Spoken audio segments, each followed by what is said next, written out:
Sorry for the interruption, Grandma. We had to flip the cassette.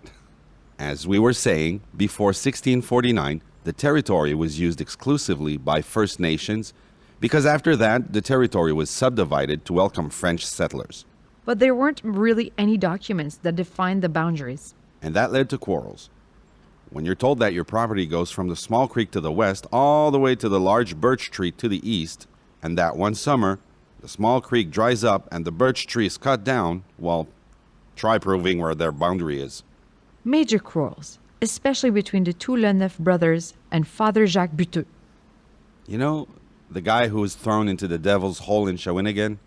The one who has a beer named after him? Well, the Leneuf brothers butted heads with Buteux.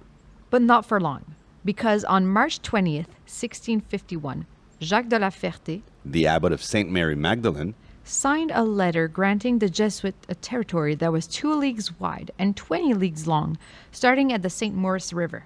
roughly speaking, a league measures 5 kilometers. So, the Jesuits took possession of a territory that was 10 kilometers wide by 100 kilometers long on May 22nd, 1652. And they built 3 forts there.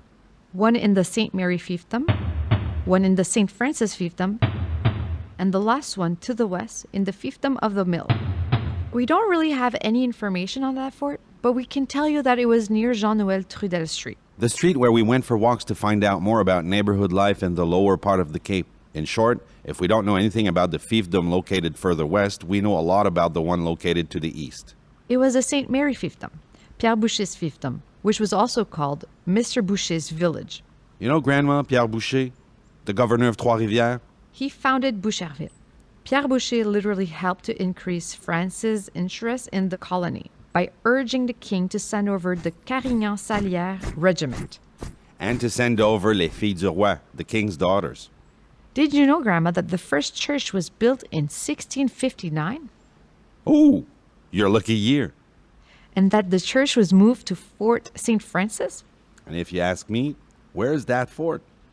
I'll answer. I'm standing in it. I'm walking inside it right now. In short, it was located where the shrine is today. We'll head over to the bridge and try to imagine all that.